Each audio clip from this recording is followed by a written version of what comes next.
Most dryer power cord installation videos start with a brand new cord. Well, this ain't no standard dryer cord video.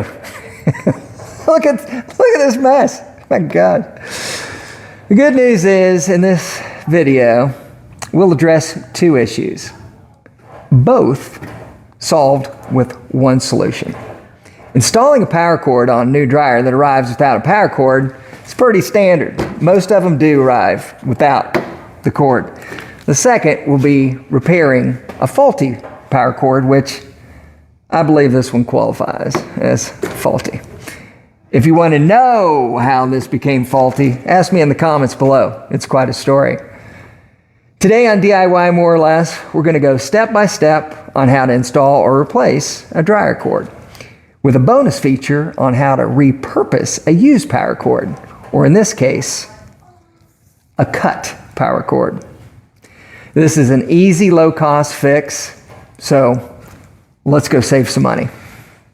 So this is the bonus video on how to repurpose a cord that has been cut, as I showed earlier. Let's first go over the tools. This is, again, a very easy process. If you have the right tools, you can save yourself a lot of money. Even if you don't have the right tools, you can still save yourself a lot of money.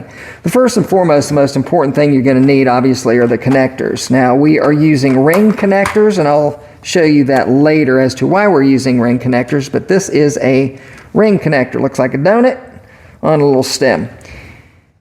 So we're going to use that. Now, these are both crimp, and then they're heat activated as well. So this outer shell will shrink down once we put a heat gun on it. Which, speaking of which, if you have a heat gun, great. If not, I know that they've used Bic lighters. I've seen that in the past. I've never done it, but it seems to work great. You need a crimper, and then a electrical multi-tool, and this is for cutting and stripping the outer coating off of the wire, and then a good box cutter. And that box cutter, now I kind of skipped a step here, is for removing this outer coating on this very heavy duty. This is 10 to 12 gauge cabling, so it has a pretty thick outer coating.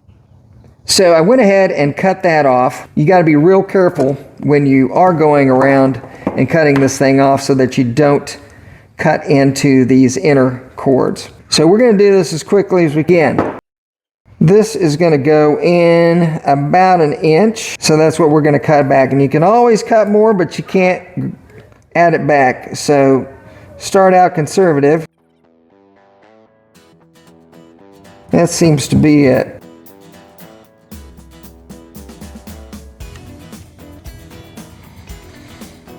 These will tell you 10 to 12.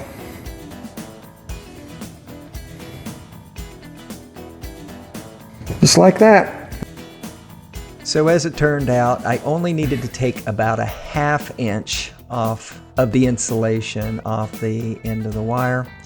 So as suggested earlier, it's good to start conservative, especially when doing something for the first time, not knowing how deep that twisted wire will insert into the connector.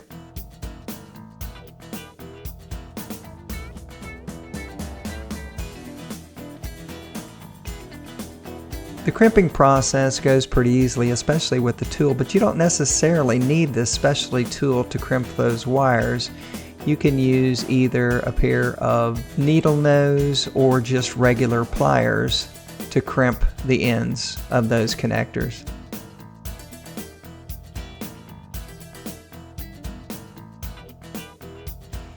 I can't stress this enough when using a heat gun to heat shrink those wire connectors. Start out with a moderate temperature and then gradually increase until you get the connectors to shrink accordingly to the wire below. Because if you start out too high, you can easily burn right through that insulation on those wires. And then guess what? You get to start all over.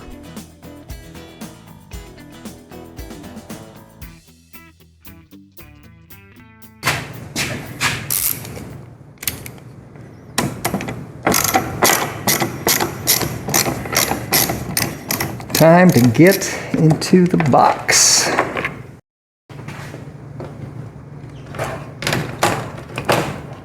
take this outer nut off first.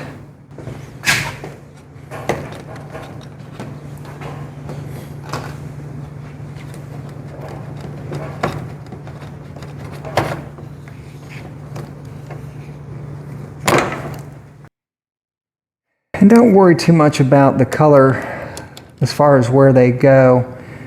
You've got a red coming back, the colors match, so, and of course the green is the grounds.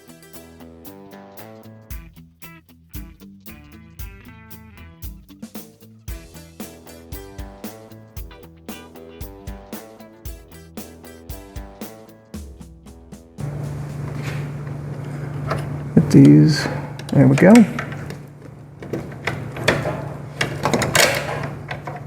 All right, thread this through here and through this nut.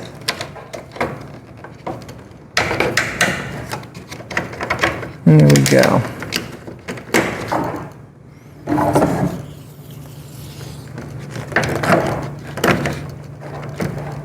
I'm going to go ahead and tighten that up a little bit. There we go. Hold these in place.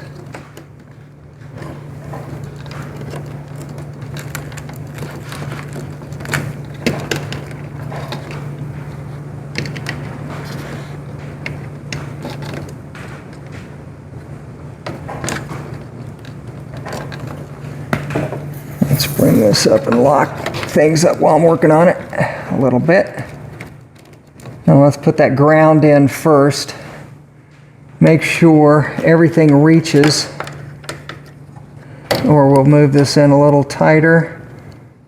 Okay, so that red is there. That was the biggest stretch.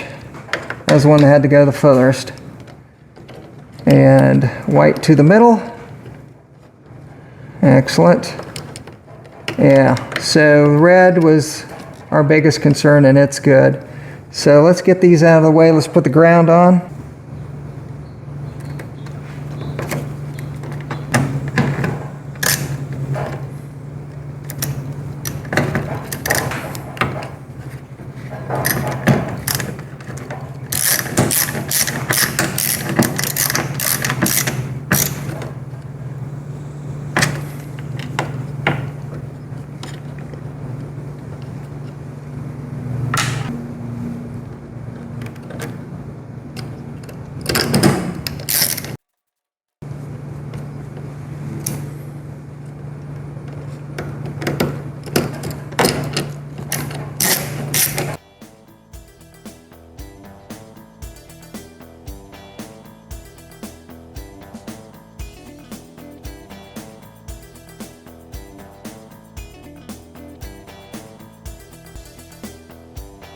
I don't know what the timing was on that, but I'll tell you, it wasn't a lot. Now, I haven't locked this in just yet. I want to come in here and put an adjustable plier on this thing, make sure it's nice and tight. All right.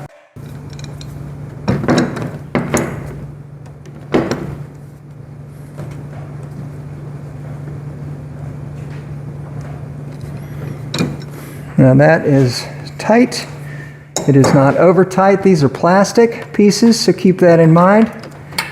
And then this final, this is what crimps down that casing onto this line right here, and this is really what holds it in place.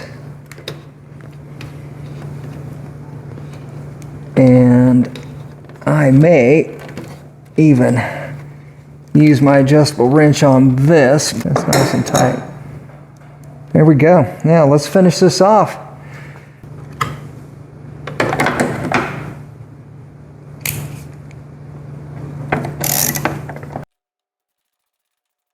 Regardless of whether you just purchased yourself a new power cord or if you repaired an older cord, you have just repaired or installed your cord. You will now have power to your dryer.